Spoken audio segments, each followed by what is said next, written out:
Bitcoin and the altcoins markets have started to heat up. Today we'll give you an idea as whether or not this is a long-term or is it a fake pump. My name is Paul Barrett. Welcome back into Tech Path. Let's get going. I do want to thank our sponsor. That is Tangem. This is a place, guys, where you can start your own self-custody journey. It's very easy to do. And if you don't know about self-custody, if you're brand new to crypto right now, this is what I would recommend. This is a very affordable wallet. It is a hardware wallet. It comes in the form of like a little credit card. This will work with an app. And you can put all your tokens on there, Bitcoin, Ethereum, any of your altcoins, all of that can be stored on that, of course, on the blockchain, but the wallet will give you access to it. Very easy to set up, and all you have to do is use our link down below. It's going to give you a little bit of a discount. So check. Joining me, of course, is Mr. Tim Ward coming in from Investing Bros. How are you? I'm doing good, Paul. Good to be back on the show with you. How are you doing? Excellent, man. This is a big day. We've cracked 100 again. And I think we're going to break down all of that for our audience. We'll start with Bitcoin. Obviously, Trump is out there, though, saying, hey, you guys better get ready. The stocks are going to start moving back. Now, I don't know, with all the things that are happening with Mag 7, I'm concerned. I don't think that if we do see some securities get going, I think it's going to be some other alternatives out there. And then, of course, right now, Bitcoin is really the star of the hour, and that is breaking over 100K this morning. Let's go to your chart first and give me an analysis of, do you think this is a position of strength or is this a wobbly position right now? Yeah, so I want to be clear before we go to my charts. I told people this is not something a lot of YouTubers like to do, right? A lot of us analysts, technical analysts, we don't like to admit when we do things wrong. Yeah. I wanted to start off and let everybody know, if you followed me yesterday, I was wrong. And I want to get into the charts and show you what that is. Now, I'm going to tell you why I was wrong, and I don't regret doing what I did, but it speaks volumes as to what's happening right now. The fact that my analysis was wrong yesterday is amazing, and I love it. I'm very happy I was wrong. But the reason I was wrong, what I'm looking at right now on Bitcoin, clearly Bitcoin, Paul, you said it broke above 100,000. It didn't break above 100,000. Yeah, it smashed it through 100,000, right? We're up here already starting to rival back towards 102,000.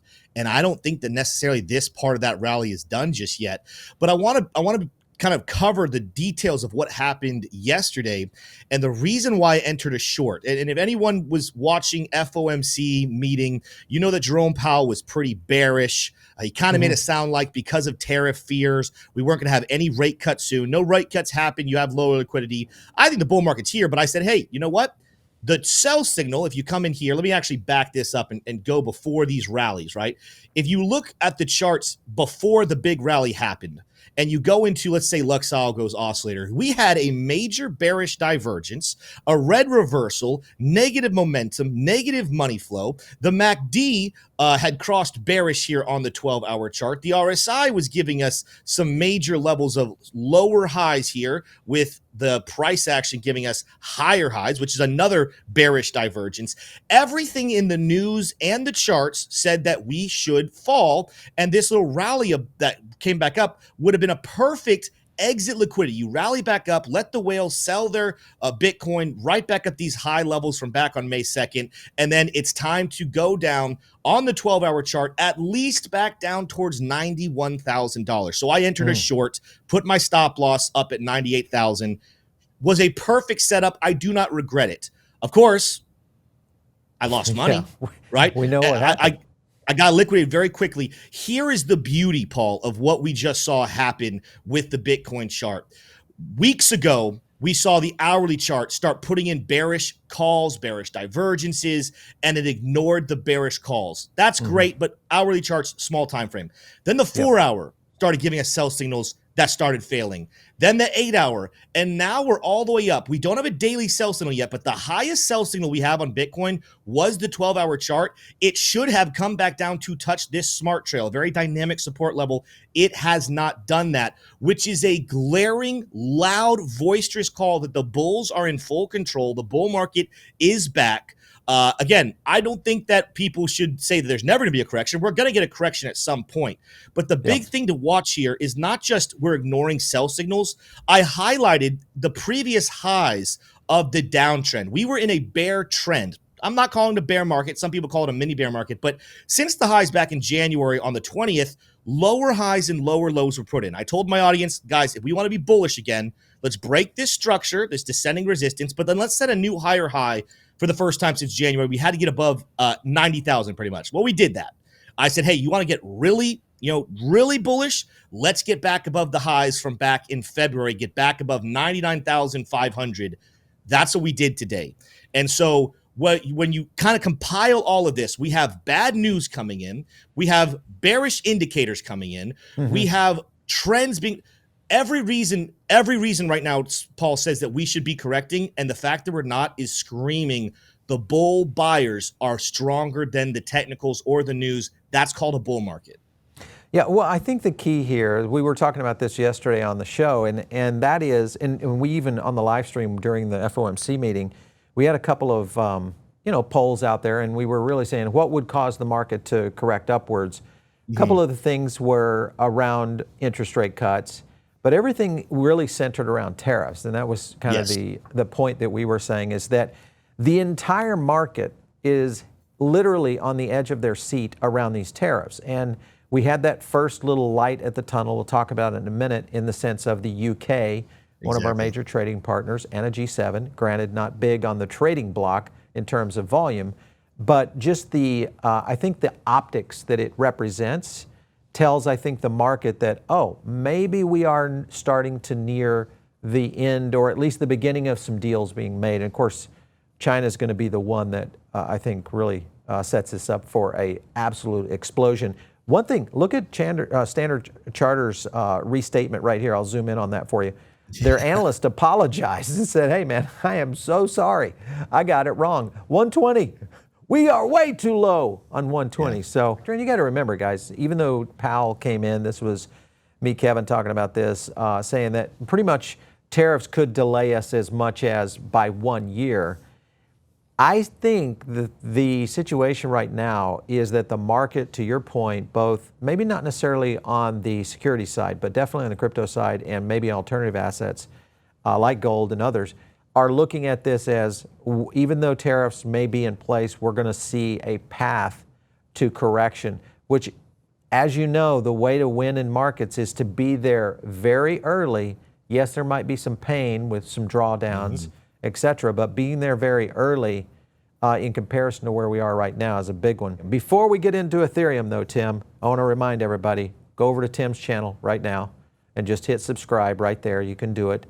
And check out Investing Bros. He comes on our show, does a breakdown of charts and things like that about every few weeks. So check him out and tell him that we sent you. Yeah, we got a lot of people from the Paul Barron Network, so very much appreciate it. I think it's going to be interesting to see what Jerome Powell does with the next couple of months of data, but it's also, like you said, as we see some good news here from the UK, this is something this morning I did not think was a very big deal. When I saw the tweet, when I saw the headlines, I was like, okay, the UK, cool. I guess I'm not up to date with everything about every country we do trade with, but I didn't think it was a big deal. After watching that press conference this morning and hearing some of the numbers, some of the details, this UK deal is a much bigger step in the right direction, in my opinion, not just with the UK, but forming other deals. Hopefully, this kind of stuff snowballs to where it takes that pressure and fear away from the Fed, where they can say, all right, we don't have to cut rates in the past. Like in the past, we've cut rates in fear because of unemployment potentially spiking, or it has spiked and we're responding. Maybe for the first time, we can start cutting rates to boom an already decent economy and just make it 10 times better. Well, and the key is when you look at tariffs, here's Truth Social and the statement from Trump.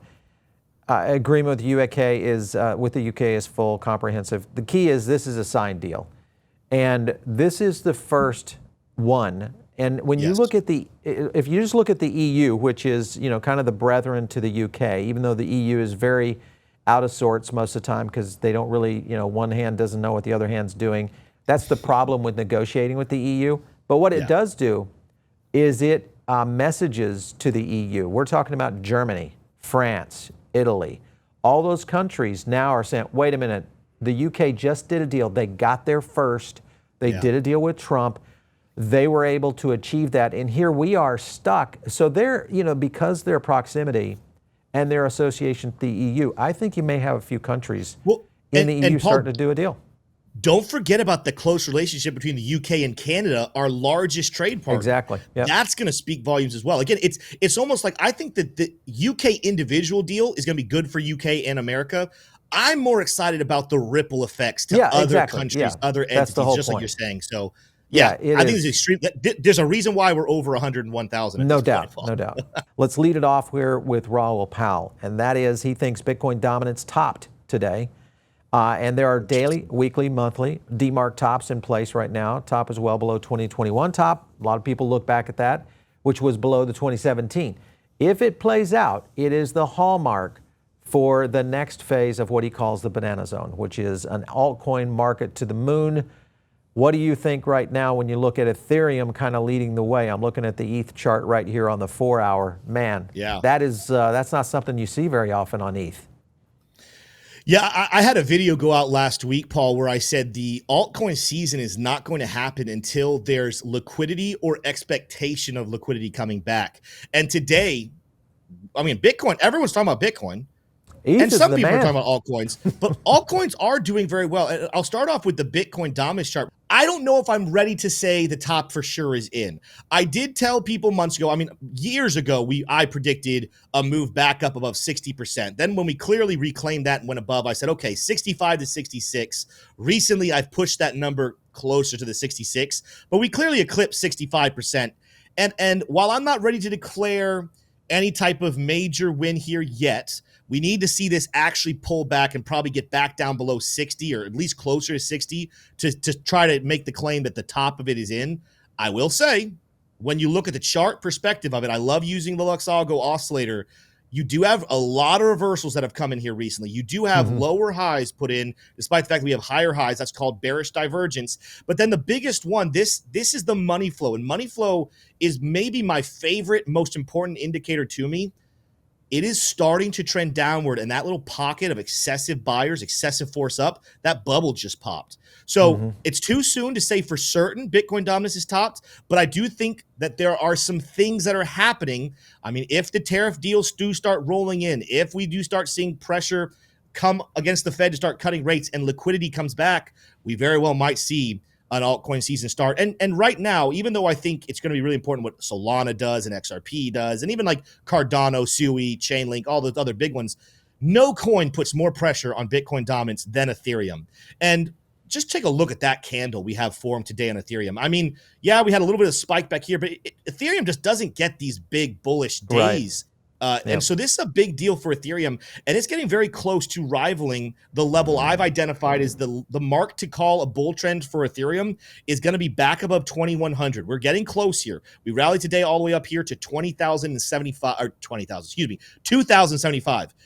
Get back above 2,100, get back above these highs right here from March the 24th, and all of a sudden Ethereum, just like Bitcoin, has started a bull trend for the first time since back in December. Good news for Ethereum. We've been under a daily buy signal. This is one of the charts. I think we were under a watch for even closing a weekly. And last week we did officially set and confirm. Didn't mean to go that big.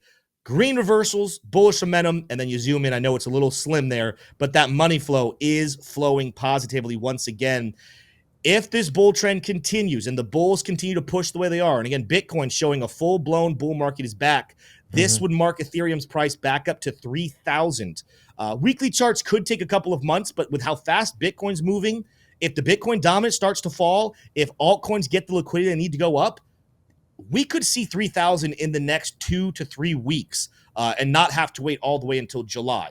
But my point overall is when you get a buy signal on a weekly chart, you technically should be patient for 3 to 4 months. So if it doesn't happen before July, that's okay. It's still on schedule.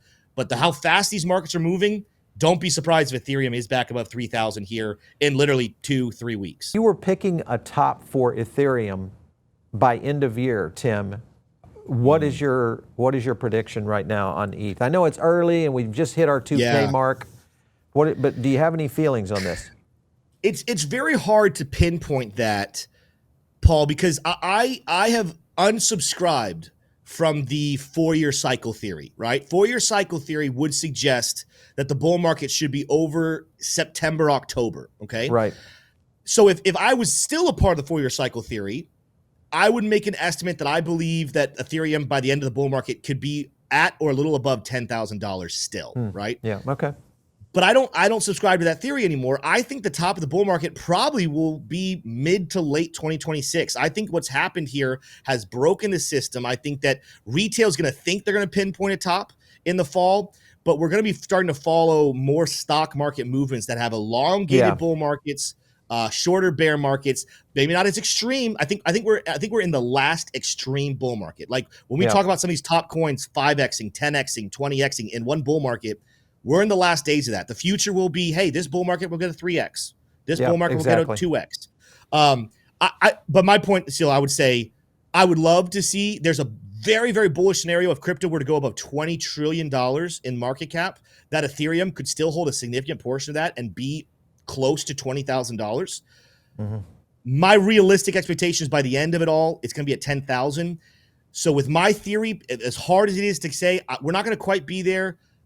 I would say end of year, 6,000 to 7,000 would be my expectation at this current rate. You're a little bit more conservative because I'm looking at the, for me, we look at the metrics of where adoption is going to start to curve up. And I think there's what I think are two legs coming. For most crypto, especially for Ethereum and a handful of others, SWI will be one, Uniswap, and we'll talk about that in a second, just because of the DeFi growth. First phase is going to be this tariff relief. So you're going to have that phase of the market. Then you're going to start to see the regulation optimism because you're going to have stable coins passed. You're going to have a market structure bill probably in place. Then at that point, you're going to see the next phase, which is where I think the market is going to see a blow off, and that is adoption in the banking system. And Ethereum is going to be one of the key assets, I think, that will make its way into banking. It's already been there already. We've seen companies like Fidelity. You go out and trade Ethereum on Fidelity. You know, I've coached many people. They don't want to, buy on a crypto exchange. I'm like, you get a Fidelity account, go in there and buy Bitcoin and ETH right there, and they do it. So it's an interesting time for sure. Let's get in. So my point is, I'm much more aggressive on ETH becoming a huge part of the market. And I think it will be as well. The reason why I'm maybe a little lower, and I think it's awesome. First of all, Paul, I want to say thank you. Thank you for calling me conservative. Everybody has been calling me crazy for my price predictions. Yeah. It really just boils down to market cap. I mean, we're talking about Ethereum just south of 250 billion right now. Yeah. I think Ethereum is going to be a $1 trillion market cap by the time this is all said and done, a little over. That's going to be, we're talking about an additional 750 or more billion dollars coming in. The difference is 750 billion to Ethereum doesn't raise the X's as much as, like, if 200 billion gets added to SUI right now, right? Right. Nowhere close to Ethereum, but the X's would be so much larger than Ethereum. And that's a testament to, as much as Ethereum's been down and maybe not performing well, it still is a very large coin. It still is a very large $250 billion market cap. That's a testament to a strong existing product that's going to continue to get stronger. But just like Bitcoin, the strongest of them all, I think best case scenario is 3xing from here. That's because it already is sitting at a $2 trillion market cap. Yeah, right? We're talking about $6 trillion. That's massive. Well, it's only 3xing your investment. Ethereum's a big dog. And so big dogs, they have to eat a lot if they're going to get the massive X's. Well, just be on the lookout because stablecoins are going to feed a lot of this. Also, DeFi is going to feed a lot of this, especially within the ETH ecosystem. You got to take a look at Uniswap right now. They're rolling out for their support for one-click swaps, which again, that's good for the crypto natives, but I think it's also going to be good for new people coming into DeFi. They're going to find out, oh, this is actually really easy to use. Wait a minute, I have discovered a gold mine here of how to utilize decentralized finance. That, along with crypto loans, things of that nature, leveraging, all those kind of scenarios that are going to play into this next run is going to be a big one. What about Uniswap? Let's take a look at Uniswap. It had a nice little move here along with ETH. Do you like this one? And what would you say its future is? Yeah, I'm not invested in Uniswap at the moment, but we'll track it from time to time. My business partner T Shroom, he likes Uniswap a lot. One of the reasons why I think Uniswap can do very well. I think you're going to probably make a better pitch than me from a fundamental standpoint as to why it's about to go crazy. From a chart perspective, it's been a little boring, not bearish. It's sustaining semi, a bullish trend, but you can see here with us getting almost back down to bear market lows here. It's not my most exciting project. This is a buy zone, man. Exactly. Well, and that's it. Like that's what I tell people is I say, like, there's two ways to view when the chart drops this far down. One is, okay, you can be a pessimist and say, all right, this project is clearly not valuable. It dropped back down. But if you know the fundamentals, and again, I'm not the fundamental guy, but if you know the fundamentals and you're like, man, this is a gold mine in the future, well, then you look at a coin that's down. How far did it fall here? The exact number, it fell 77%. You say opportunity of a lifetime. Like the rest of the crypto space, it's starting to load up on some buy signals. It looks like we don't quite have the weekly. We're loading up on the weekly. Have the green reversal, have the bullish momentum. No positive money flow on the weekly just yet. I'm assuming the 5-day has triggered buy, and that we'll give it that. It's close. You could make an argument it hasn't, but we'll give it the 5-day. Either way, when we start getting bullish again, the 5-day is telling us 960. The weekly, if that does trigger, and it will as the markets start to pump again, the weekly chart is telling us back up above 15. When it comes to, I definitely think Uniswap is going to get back above $20, right? The question is going to be, does it break 44? Does it get to new all-time highs? That is a question that I would make the argument if someone was only trading the Uniswap chart right now, not paying attention to fundamentals, you're probably not super optimistic. That chart doesn't have the real, fire you're looking for, a real bull trend.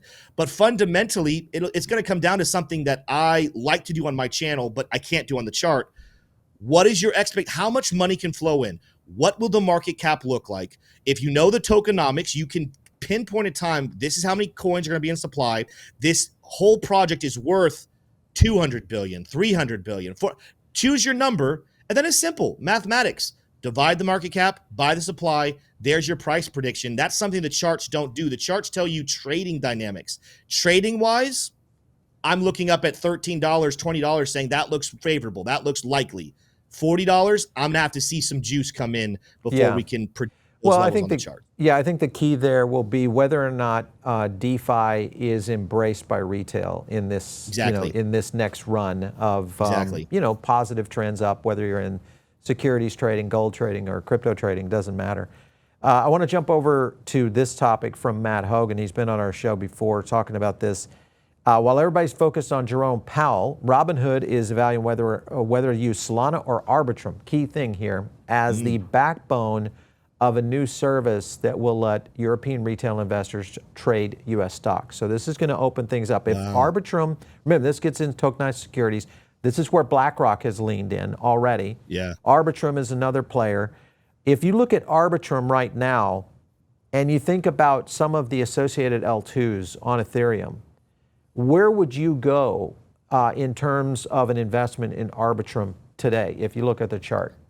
Yeah, let me type this one in. I somehow took it off of my player. Another coin. Again, the chart, I'm going to prepare people. The chart is ugly. Okay, so prepare yourself for an ugly chart. That doesn't mean the fundamentals don't work. I'm just saying I'm here to do some charts. That's a clear blown bear trend, right? That's not something you really want to see. Doesn't mean it's over. Doesn't mean it's impossible for it to shoot back up, but that's not what you want to see. That being said, I mean, you got some pretty serious support down here. We haven't seen these levels before.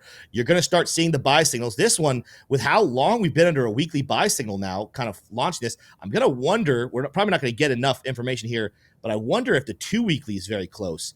You see the green reversal. It looks like we're about to come back up. We clearly have bullish divergence. The MACD looks like it wants to cross bullish. If that were to give a buy signal, we're talking about all the way back up at $1.60 for Arbitrum.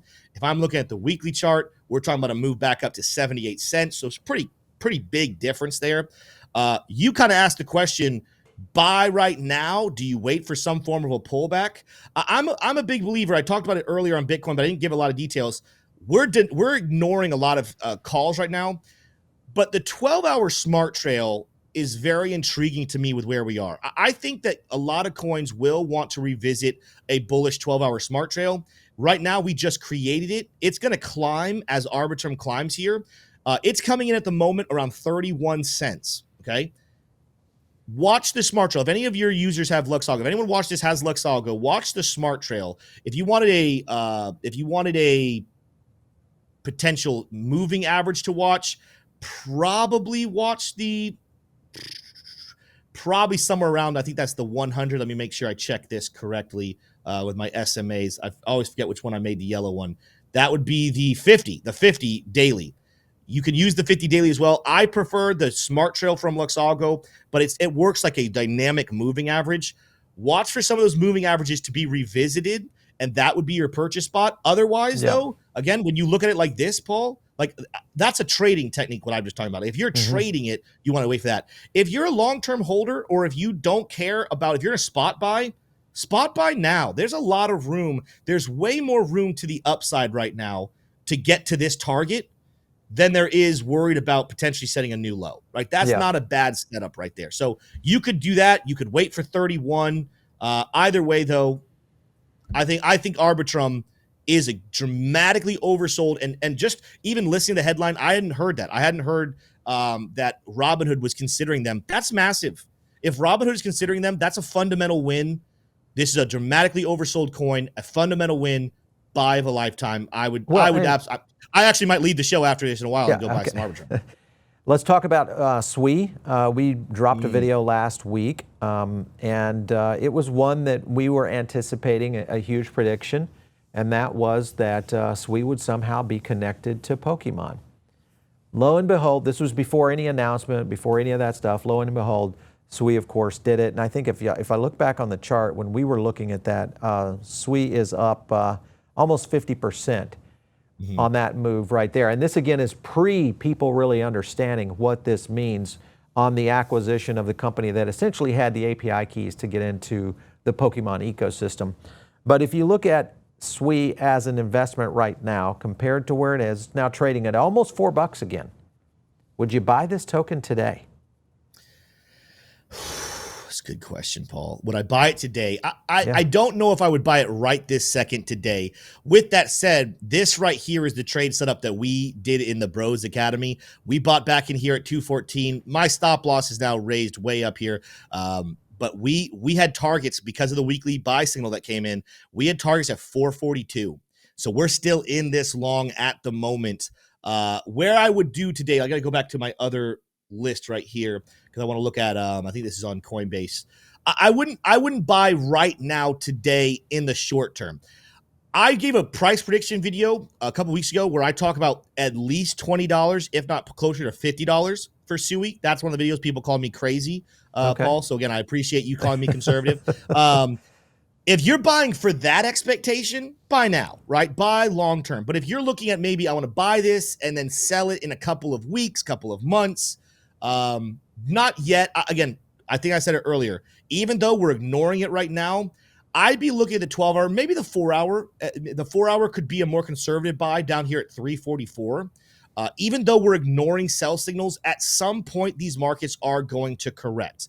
There is going to be some form of a pullback where people take some short-term profits, the price pulls back, they buy back in lower, and then we take off for another step. I think conservatively, you could go around 340, 350. I think aggressively, you could continue to wait for the 12-hour. It's probably going to climb, though, so you're probably still looking at 320, probably back down to some of these lows here. That would be your aggressive hope. But I would wait for some form of a pullback. I would wait for some of these smart trails to be revisited. They haven't been touched in quite some time, and I think that the rally is going to be semi-similar to what we had back in September, October. If you guys go back to last year, this actually, and for SWE, this is August, but look at how when we bottomed out last summer, we came really high, we flirted, we finally came back and we touched the 12-hour smart trail, extended, and then look how many times we just bounce off that 12-hour smart trail, temporarily lose it, but then reclaim it. The 12-hour is a very, very good buy signal on the markets right now. So that's what I'm looking at. We're stretched away from it. Everyone's bullish right now. Euphoria always has a way to pull back down. I'm still watching that 12-hour smart trail saying that's my next buy for SWE. All right, last token I want to hit on is Avalanche. And when you look at Avalanche, this has been a underperforming token for many reasons. If you look at just some of the activity on it, there's daily active addresses, though they are climbing. Also monthly active addresses starting to move. And then if you look right here, unique addresses across all indexed L1s, also all up, but not necessarily up in terms of a token price as a whole. What's your position right now on Avalanche?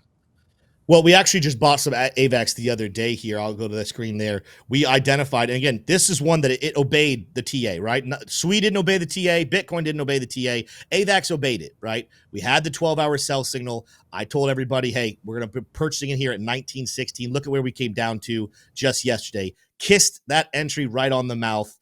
To me, that means I'm ready to move to the upside. What I'm watching for on SWE at the moment is, and again, we call it SUI. Some people call it SWE. We took a poll. Our community voted SUI, but I think the correct pronunciation is SWE. It is SWE. 2360. 2360.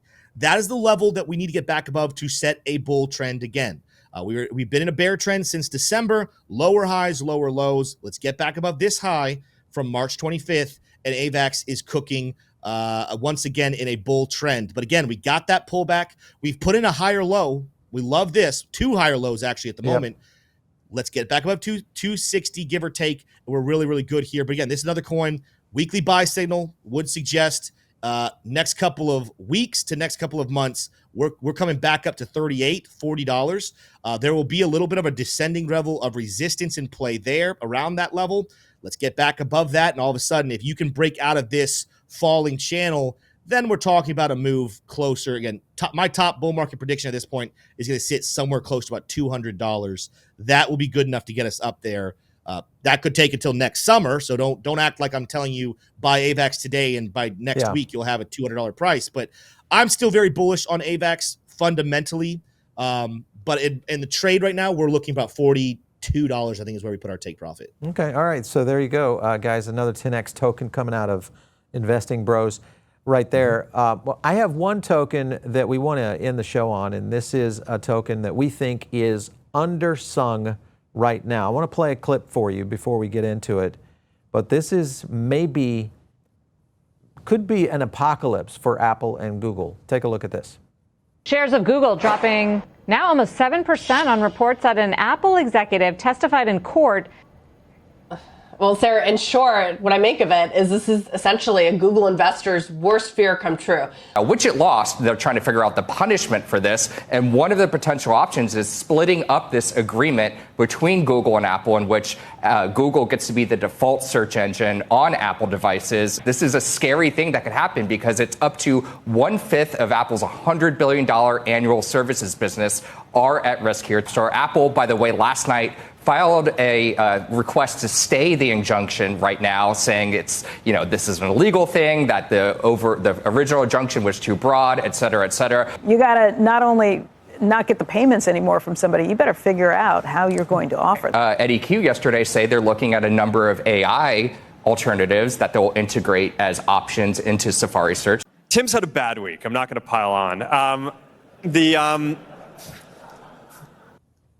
All right, so a lot happening there. Apple, of course, lost their court case. They are now kicked out of, the Apple tax system here in the United States, charging creators and app makers.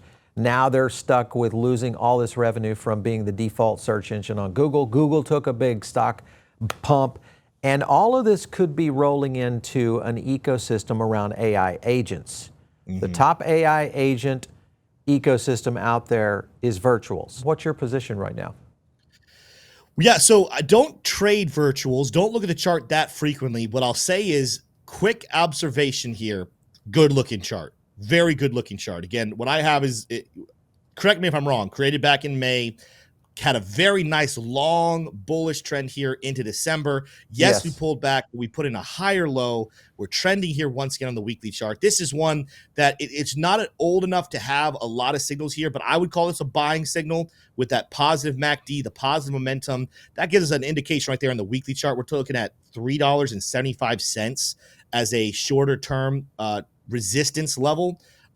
Definitely like it. This is one I'd have to do a lot of homework into to think through the total valuation of where it could get to. But in a nutshell right now, again, 375 is where we're heading, in my personal opinion. The question is going to be where and when do we pull back? We're overextended on the daily chart, but no sell signals coming in. 12-hour chart, we had a sell signal. Ooh, look at this, Paul. It hit that 12-hour smart trail. So this might be one. I mean, I could go into the little itty bitty charts and say maybe you come back down here towards $1.53, $1.54, maybe back down to the hourly. But as with us having that big pullback and then that weekly buy target all the way up here, back up to 363, this is maybe not a bad one for people to just go ahead and buy right now. And then again, you'd have to get into fundamentals. You'd have to get into true value of where you think the market cap would be for knowing what the long-term expectation would be. But I like the chart. I like the movement. As you just said, big moves coming when the AI play. Everyone wants to dance in the AI world. So finding AI plays like virtuals. I like Render. I like Tau. I like some other picks. But I think virtuals, from what I understand of it, another quality pick. The sky's the limit. Do you know off the top of your head, what is the current market cap of virtuals? Current market cap 1.15 billion, setting in. Volume 24 hours up 80% right now. So it's like a little bit of a crazy one. I think it's just a matter of time before Apple, Google, and many of the other big guys start to realize there is a emerging market here. Virtuals might be in the right place at the right time. So that's why we fundamentally look at it in a completely different scope, because back in January, Tim, that was too early. That was just still, just a lot of hopium that AI agents. But now we're starting to see the actual technology infrastructure, Google, Apple, what we're going to see with almost every company out there saying, wait a minute, we've got to have a solution here to help us create a new alternative to the future, because search is not necessarily going to be it. Tim, it's always good having you on the show. Man, thank you so much for coming in today. And as I said, follow his channel over there. I think I still have it up. Go to Investing Bros right there. You guys can check him out. Thanks for coming in. Thanks for having me, Paul. Glad to be back. You bet. All right. You guys, if you're not in the Diamond Circle, get in right now. It's a great place to get additional content from us. It's our email. You can also join into our Telegram group. That's the link down below this video as well. We only use one Telegram group, so watch out for some fake ones out there. So use our link in the videos. That always will get you to the right place. And of course, follow me on X @PaulBaron. We'll catch you next time right here on TechPath.